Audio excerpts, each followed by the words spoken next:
All right, thank you. Kia ora koutou, ko Tania Rauna, tōku ingoa, ko au te unicorn o te Tairāwhiti. Yes, for the last 3 years I went off to be a unicorn. And now I'm back at Manaaki Tairāwhiti as the ACC and Health Systems Lead. I'm going to get everyone to introduce themselves first so that we can check Auntie Moira is joining us online. Just a quick intro. Kia ora koutou.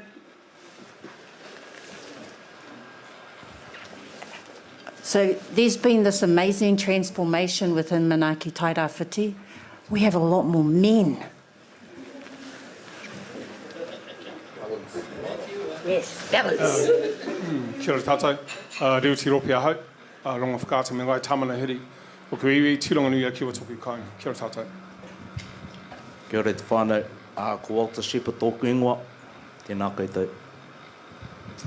Kia ora koutou, is this long enough? Ko Mokari tōku ingoa, kia ora. I have the privilege of being the clicker and the person that will introduce everyone to speak. All yours, Auntie. Mihi mahana kia koutou, ko tāmai ki tēnei hui. Haramai ki te hikoi i te rohe. Titiro i tō taha Māui, nā maunga titirangi.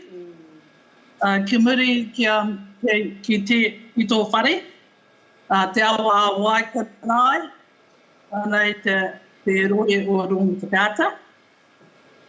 I koe ara i te one roa, hene ha kitirangi, titiro te awa o Wai, nā maunga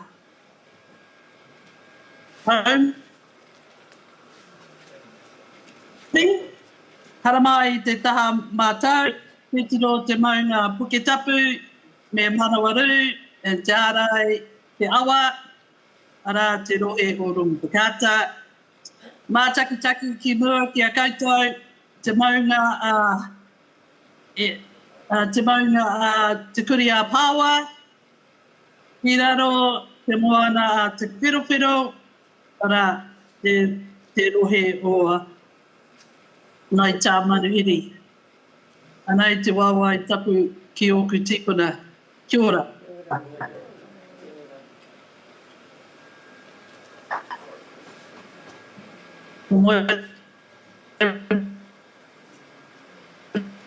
Tagaino, he mukapuna o ngā iwi o tūranga nui a kiwa.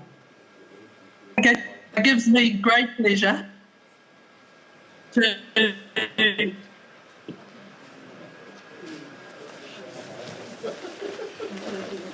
introduce, I have taken the lead from the system improvement work,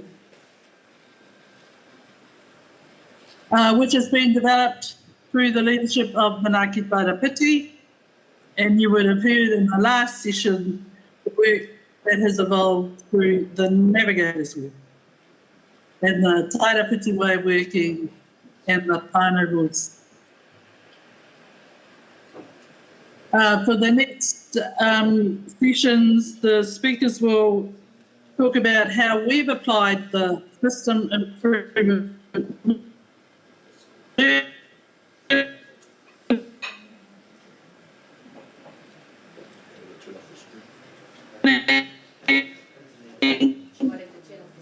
also giving iwi impact a Indigenous lens has to the principle of the work of it being whānau driven. And finally, really the challenge that I leave rest with you is we still are faced with system barriers. So in respect of the future going forward, with regards to commissioning, what do we do about the system barriers of functionalisation, siloed responses, judgments, I know best, all the work that we've uncovered in respect of learnings from whānau voice. So it's my pleasure to initiate this particular lesson from the perspective of the Iwi-led and introduce the CEO of Pūranga Health.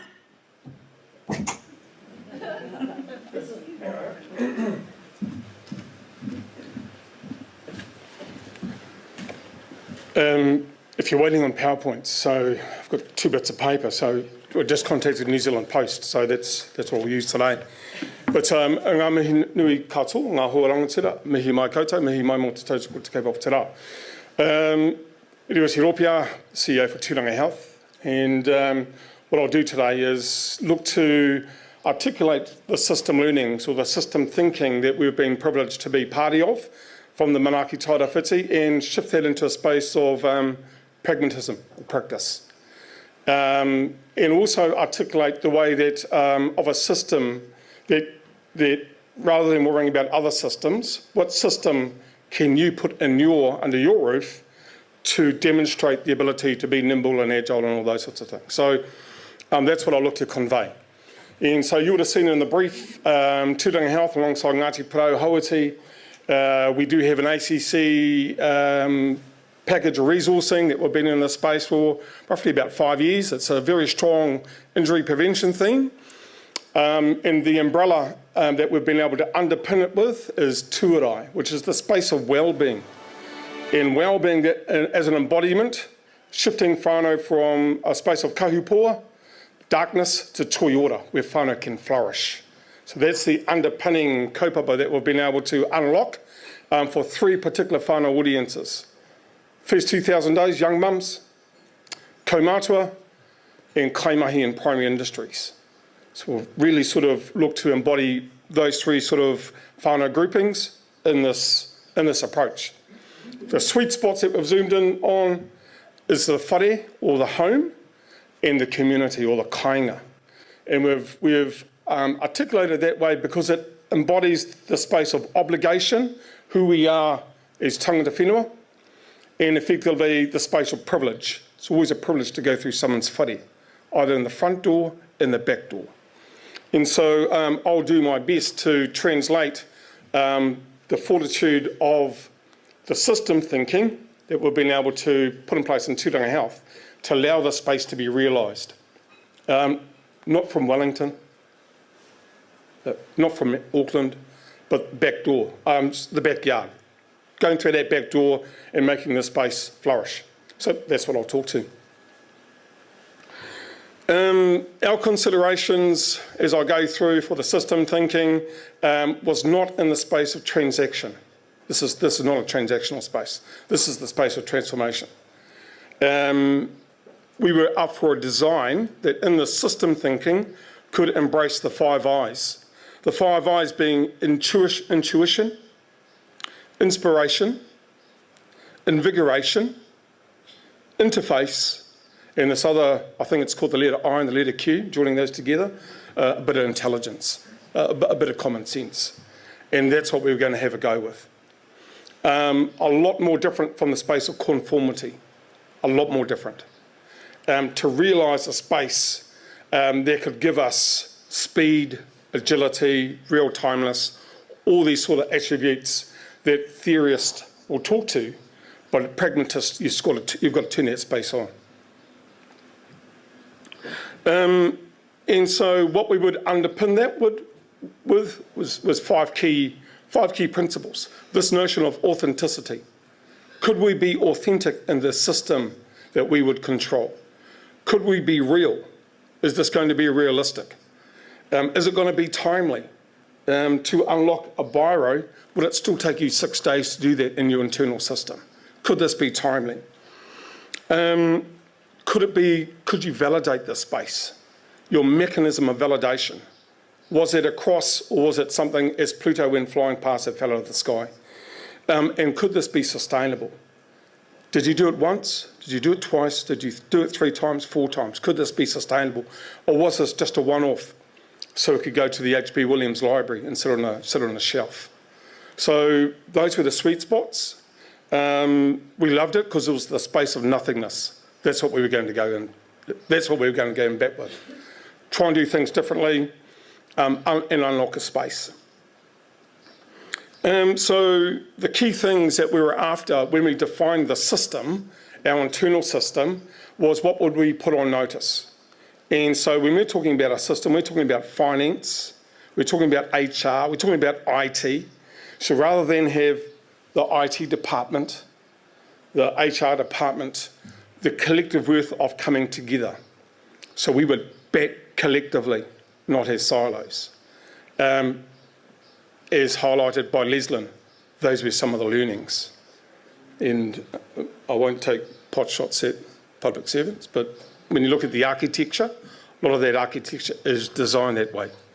So in Tūranga Health, a benefactor of the system thinking was to not have it configured that same way. So every Monday, every Friday, we're all in.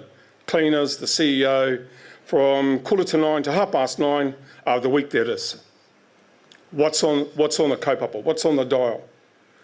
And then on a Friday, same time, we're all in again. So what? What you said you were going to do, did you do it? Was it relevant? Was it authentic? Et cetera, et cetera. So we're all in the same sort of space. And the premise in this space was this notion of synergy, that we are synergised.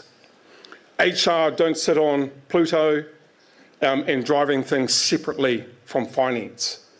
We're all in there to get our frontliners because the sweet spot is the whare and the kāinga. Those are our sweet spots. And so we're all in as a team to ensure that we can realise those sweet spots. Because we all know, if we're in someone's whare, 9 days to unlock something, you won't be going through the front door and you won't be going through the back door again. Actually, you won't be going to that footprint, full stop, because you are the pace of a snail. And so for us, it's having the synergy that we could realise making a difference or making something happen. Make sense? This notion of audacity, the audacity to be audacious, to be real time, to actually turn it upside down and ensure that your finance and your HR team can make things real time. You don't want purchase orders that take so long to do. You don't want facilities where it takes you 6 days to unlock a vehicle, et cetera, et cetera. We want fluidity of a workplace culture that if we've got to go in front on a Saturday morning, that our culture can embellish that opportunity to make it happen. This notion of saliency, we wanted to understand the whānau experience. So what keeps whānau coming back consistently, and to understand this notion of saliency. Saliency in a space that what drove satisfaction, saliency in a space that what drove improvement, but also saliency in a space around giving us or deriving us real-time intelligence. Take us to a space that we're not even considering. And so saliency is a collateral or a currency that ensures our ability to be nimble and agile. And the other ingredient of being audacious was this notion of reciprocity. We did not want to be a passive partner. Our job was not just to write reports and send them back to Wellington. We also wanted to influence the architecture of ACC that might embody the learnings that we were doing real time. So the opportunity to have that infused in the architecture, whether there was podcasts, meeting or interfacing with some of the senior team members, et cetera, so we could share the experience. The opportunity to galvanise what we are doing in our backyard has relevance. And that's what we look to unlock. The so what's of such an approach. The so what's have not been around recycling 32-page MOUs. That's not the space. When we're dealing with prime ministries, this is kanoi, this is face-to-face. This is when we're talking to leader brand, Coxco, et cetera, this is the space of eye whites and white teeth and all those sorts of things. So again, infusing this back with ACC is this notion of relationships and how they function in our backyard. This notion that we could effectively provide more choice in the design of whānau to participate, not to give us two-finger salutes, consistently two-finger salutes, but to effectively change up our design that would suit whānau participating. And so some examples of what we've been doing, we're the ones in the Elgin footprint who have stood up post-COVID, post-cyclone, of all those key learnings and invested in some bricks and mortar to get services straight to settings which are closer to proximity of whānau audiences, as an example. And we've used that as a pivot to do things differently. This year what we've done is we had a relationship with OPSM, glasses. We had a relationship with Trinity Te Koha, teeth. And we did a couple of joint ventures with audiology to effectively bridge three voids: sight, hearing, and the mouth, teeth, basically. And we were able to turn that space on. And over 1,000 participants coming to make something nice and simple happen in our backyard that was all designed on the notion that we would do whatever it took, whatever it takes. And the currency was not an MOU, the currency was this premise of face-to-face. That we would embody virtual reporting or virtual connection as the currency to have the interface of communication with whānau. Not hide behind posters, not hide behind New Zealand Post. It was to get out there and bridge the void and have it real time, especially when dealing with young mums. That we would pivot in our relationship with a lot of primary industries because in primary industries there was also a demand coming through RSC kaimahi. So rather than the space of aggregation where we could aggregate everybody, we could zoom in on particular whānau cohorts and make this space happen. And then we would effectively look to infuse. So rather than us in tūranga be a benefactor of all these sorts of things, that we could share across our whakapapa ties, Hauiti or Ngāti Pro, to share some of these insights as well. Doing things different, but doing things different through whakawhanaungatanga in the relationship sort of spaces. But yeah, I didn't want to stand up here and just blow a trumpet around the mahi that Tūranga House been up to. I did want to demonstrate that through system thinking, the applicability is, do you sit on the sidelines and you watch others, or do you have the desire to make things happen under your own roof and control your destiny? So we've rolled the dice and we've had a go, made heaps of mistakes. That's all good because you can learn from them, just as long as you don't repeat them. But the ultimate benefactor is through participation. Whānau been turning up, whether it's 6:30 on a Monday morning out of one of the broccoli paddocks, whether it's going to Port Gisborne and working with the port workers there as an example, or where it's evolving young mums programs for antenatal. But to have that on the notion of reciprocity. So rather than because their ring piece is sitting on a seat, where's this notion of reciprocity? Because it's always a privilege to engage whānau. That was my 20 minutes of sort of conversation pieces, my 10 slides, and I'm open for some feedback or some kōrero or te tano. Any questions for Rewati? Because I think he just wants to run away. No. Just putting it out there. That's, the whāraki that's been set. System thinking is not reserved for a space around a board table. The system thinking is the appetite to introduce and to make a difference.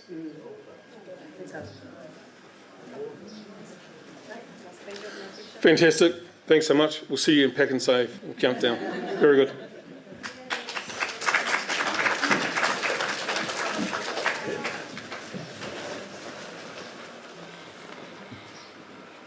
Te ao marama? Oh, okay, and we'll hand over time to Auntie Moira, who's going to kōrero about te ao marama. So, good everyone. At the last Evidence and Insights, we presented the Tangata Rete kōrero. So I just want to give you some background in respect of Te Ao Marama strategy, and I'm going to get the technicians to play you a little video.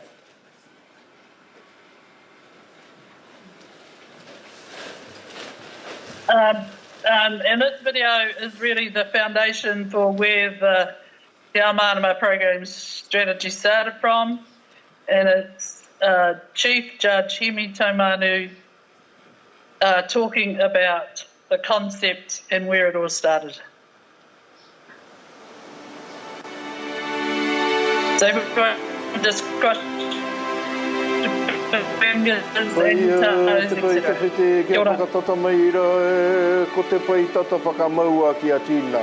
E te waka o te ture heire ana koe ki hea, heire koe ki tua, heire koe ki woho, heire koe ki te rangi e tū nei.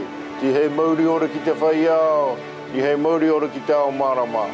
Whāno, whāna, hara mai te toki haumi e, hui e, tāe ki e. Te Ao Marama means a more enlightened approach to justice, to help make New Zealand a better place to live in.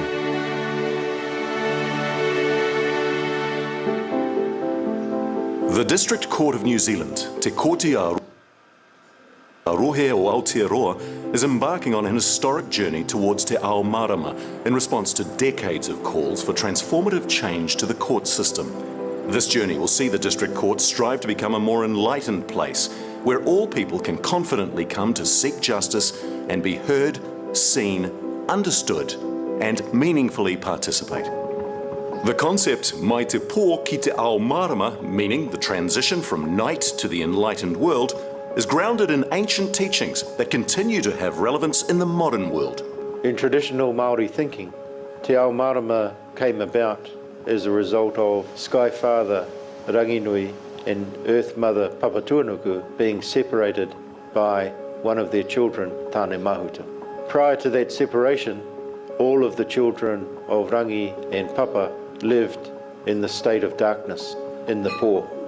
They lived in the eternal embrace between the Sky Father and the Earth Mother. They lived in that space between them. They lived in darkness. Those children were unable to fulfill their potential, and it was for that reason particularly that Tāne Mahuta pushed his parents apart so that they could actually fulfill their potential. When he pushed their parents apart, the world of Te Pō changed into the world of Te Ao Marama.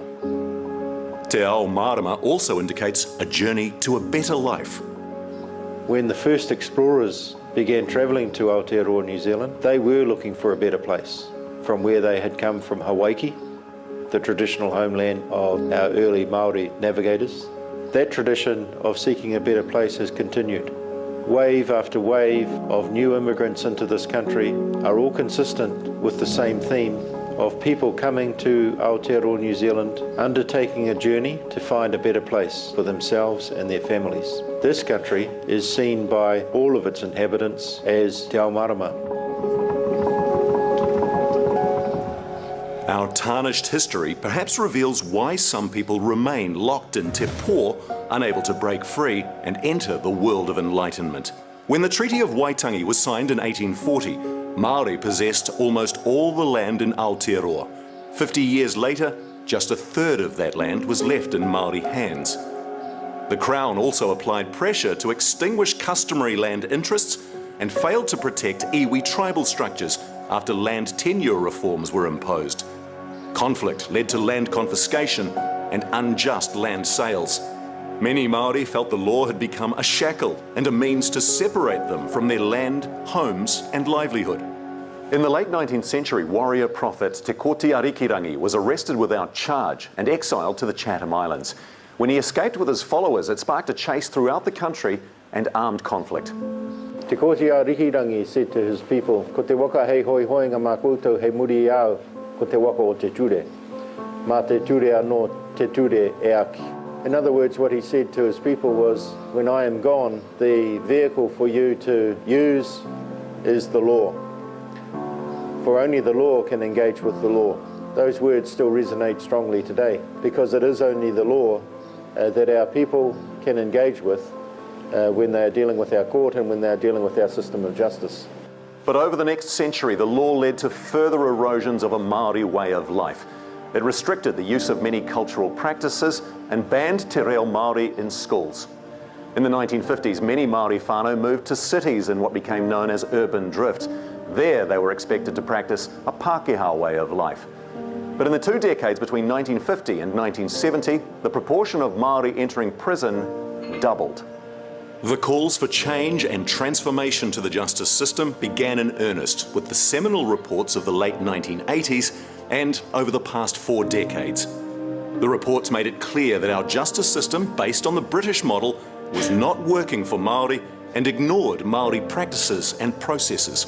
One of the most consistent themes that's come through in these reports is the idea that they have left the court feeling that they have not been heard, that they have not been fully understood. Some have not even been seen, and ultimately they have left feeling that they've not had a fair hearing. Kia ora, thank you. And that they have not been able to seek justice in this court. In response to these concerns, judges of the District Court for many years have been leading innovation in solution-focused justice through specialist courts. These courts focus on offenders where issues such as addiction, homelessness, cultural disconnection and poor mental health, among others, are driving or contributing to their offending. Courts such as the Rangatahi Court, the Matariki Court, the Alcohol and Other Drug Treatment Court, the Homelessness Court, the Special Circumstances Court, Family Violence Courts, and of course the Youth Court itself. These specialist courts adopt solution-focused practices that attempt to address the underlying reasons behind why people have come to court in the first place, and in doing so attempt to reduce the risk of people coming back again for further offending. One of the main things that we wish to do with the Te Ao Marama model in our courts is to mainstream those best practice lessons that we've learnt from our specialist courts to offer that advantage and that benefit to everyone who appears in all of our courts throughout the country. Te Ao Marama is intended to be a model that reflects our diverse multicultural society, built on 2 founding cultures and bound together in a spirit of partnership under Te Tiriti o Waitangi, the Treaty of Waitangi. Te Ao Marama in a family court or a justice context, it means having a court process where people genuinely feel heard and understood. They meaningfully participate in the proceedings affecting them or their whānau. In the Porirua Young Adults Court, we use simple language. We bring information into the courtroom about the young person, which we have obtained from other courts, such as the Youth Court and the Family Court. We have a multidisciplinary team approach to dealing with the underlying cause of the offending, what brought that young person to the court. Sometimes it's very much easier to know what's happened in terms of the facts about the offending, but much more complex as to what's happened to that young person that's brought them to court. Many of those courts have successfully incorporated tikanga Māori and te reo as part of the operating procedures of the courts. One of the difficulties with those specialist courts is the fact that they are not found throughout the country. So for people to benefit from those practices that are being adopted by those specialist courts, you have to be lucky enough to live in an area where one of those courts operates. While these measures have a positive impact in their respective specialist and geographical areas, Māori imprisonment has continued to grow, reflecting the need for a transformative approach in the mainstream courts. Today, more than half of New Zealand prisoners are Māori, yet Māori make up only 17% of the New Zealand population. The Te Ao Marama Kaupapa will be designed to promote restoration, healing, rehabilitation and create alternative pathways designed to enhance the well-being of all people affected by the business of our courts and the well-being of the communities we serve. These initiatives are intended to improve access to justice for all New Zealanders who come to the District Court to seek justice. The principles that underpin the Te Ao Marama model are: first of all, it is important that there is equitable treatment delivered in our court that recognises people come from different starting points. It's important that we attempt to enhance procedural fairness by ensuring that people actually are heard, understood, and we need to implement procedures in the court that achieve this. One of the other key underlying principles is to enhance substantive fairness by ensuring to the extent possible that the best information is provided to the judges, who are then able to make well-informed decisions. And if you look behind that principle, you see that the procedures themselves need to change to ensure that the best information is provided. It's also important to look at the key principles of restoration, restoring balance and healing within the way that we do our business in this court. Perhaps the final principle that needs to be applied in the Te Ao Marama model is bringing the voice of the community into the courtroom, and on a court-by-court basis, reflecting the local tikanga, the local reo of local iwi. This model is inclusive of all people who are served by our court, regardless of ethnicity, regardless of culture. But it also must and will recognise the special place of tangata whenua and the special place of our other founding culture. I believe that when looking for the pathway for the future, guidance can be found by looking to words of wisdom from the past. Another saying from Te Kōti Arikirangi was, "Ka kuhu au ki roti te ture, hei matua mo te pani." I seek refuge in the law as a parent for the oppressed and the impoverished. That is the vision for the future for Te Ao Marama. What we must achieve is this vision for the future, that when people come to this court, they actually do receive justice and they feel that they have done so when they leave. Te Ao Marama is an enlightened place for all people to come to seek justice and be seen, heard, understood and participate meaningfully. Kia ora tātou.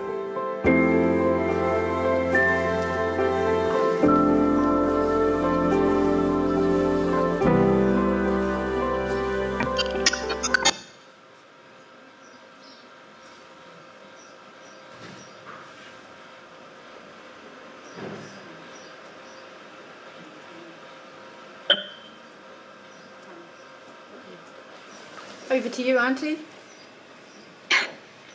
Kia ora, everybody. Thank you, Dex, for your technical wizardry. So probably the purpose of playing that particular video was to understand the Te Ao Marama strategy from a Ministry of Justice lens, and also to give you an update in respect of the program which we called Tangata Rite. So you'll see in part of the principles for Te Ao Marama, people entitled to will access justice, people feel as though they've been heard, simple language, and everyone entitled to access to the spaces. Hence the name Tangata Rite, which comes from the whakataukī for Te Rūnanga o Tūranga Nui a Kiwa, and Tangata Rite meaning everyone is equal and entitled to have the same. So we're 3 years on into the district court work. We have an impact lab outcome that says for every dollar spent, we save $6.72. We have an evaluation that says, although it's early days, the trajectory in respect of the Tangata Rite work and responding to whānau voice and driven by whānau voice is having some early good outcomes. And we are now working in the space of youth and family court. What the work and the partnership with the Ministry of Justice has done is allowed us to be assertive in saying we need to create a space to understand what your system looks like from a whānau perspective. And so we've had the opportunity in all the three spaces of court jurisdiction that we're working in to do that and apply the systems improvement frameworks that we've learned through Manaaki Tairāwhiti. All the Tangata Rite staff who are in sunny Gisborne are all in court today. I understand, but I'm not sure that a couple of Simon Wharehinga may be present or Karodia Ruru. So really, my purpose of my session was to give you an update in respect to Ministry of Justice and the fact that the outcomes that we're achieving have resulted in a request for us to work across other jurisdictions. So kia ora, that's a Tangata Rite Ministry of Justice update. Thank you, Auntie. I'm going to hand the time over to Walter and Makaire, and they're going to come and talk about our Hinatore project.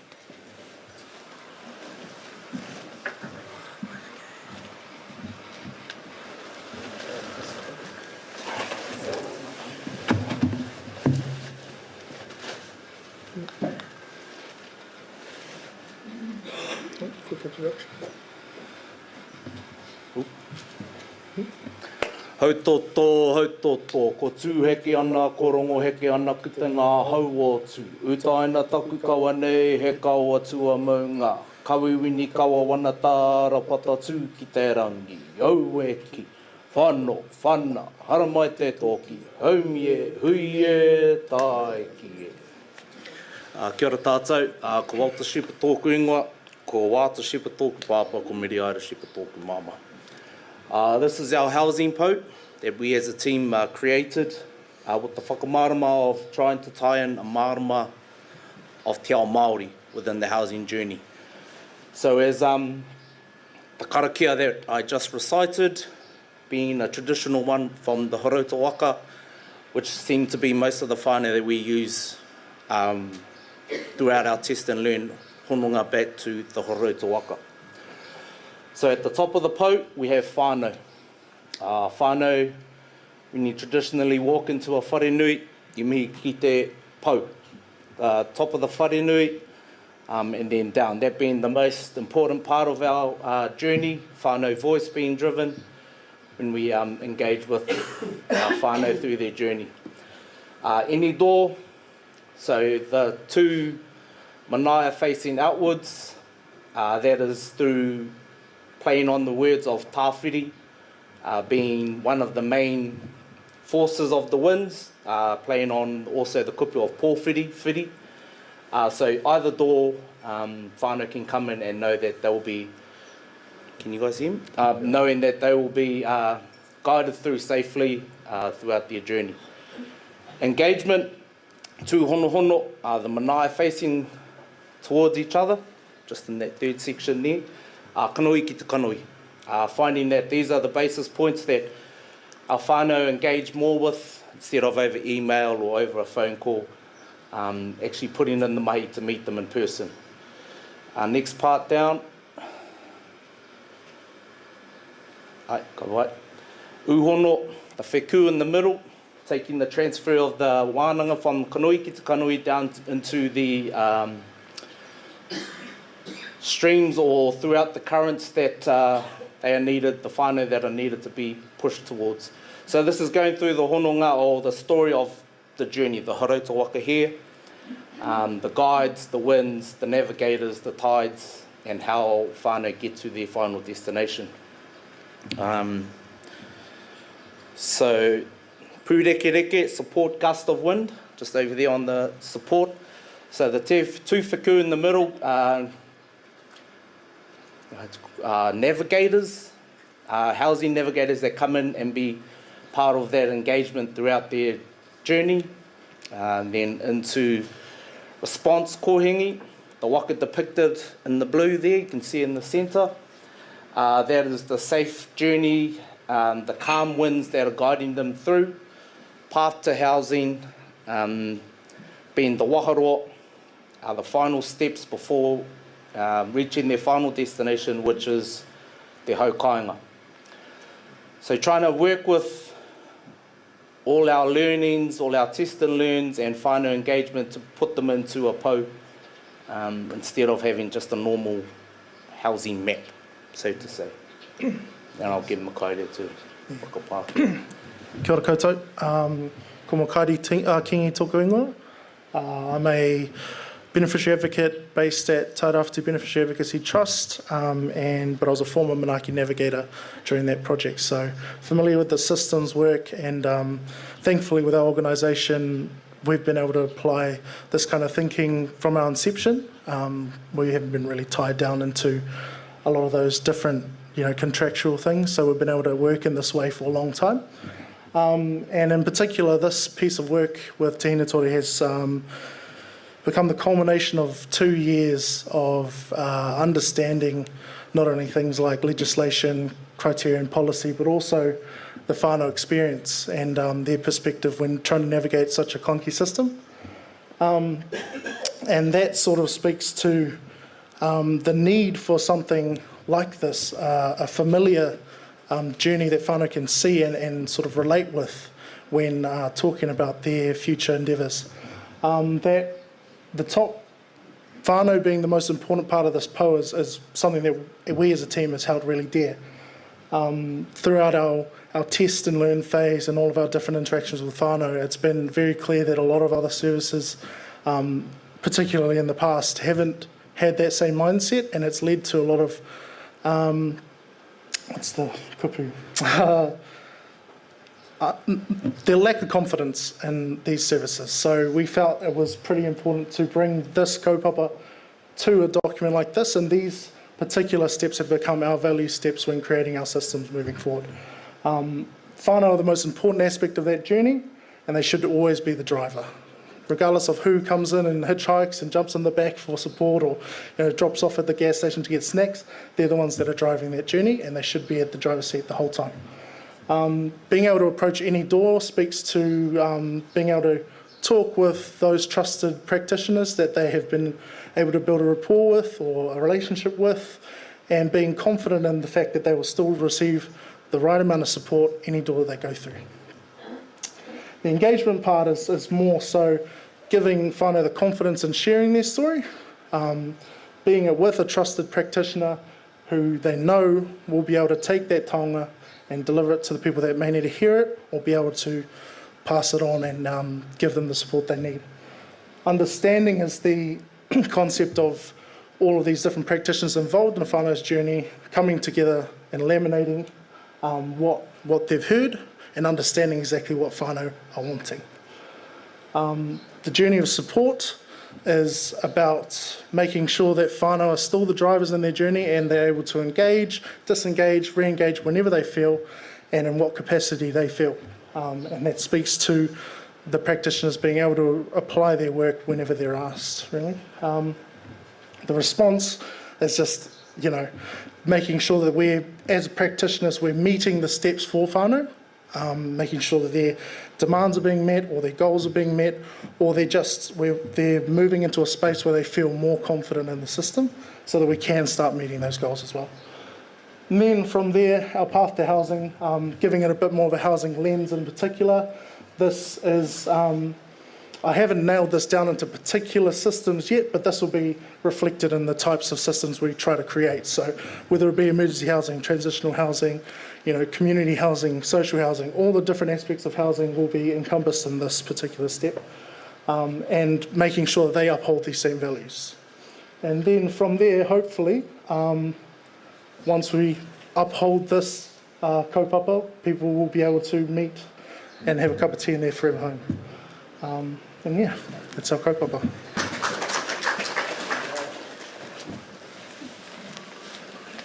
Well, I have the privilege of finishing things off, and I know I've only got 5 minutes, so this is going to be nice, short and sweet.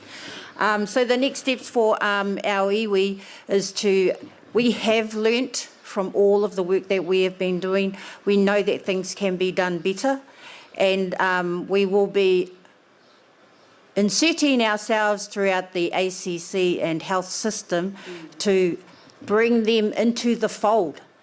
As well as that, we'll also be refocusing our child wellbeing component as there is a new and different way of being able to work together under what our learnings have, well, it's gone, under Tai Ora.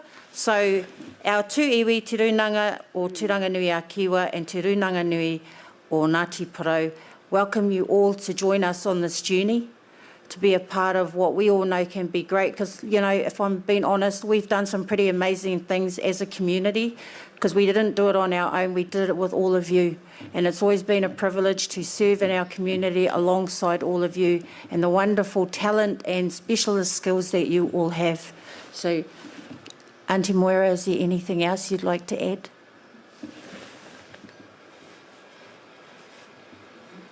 Tare, enjoy your lunch. Nā mihi kia koutou katoa. Yes, and I finished just under 2 minutes. Awesome, thank you.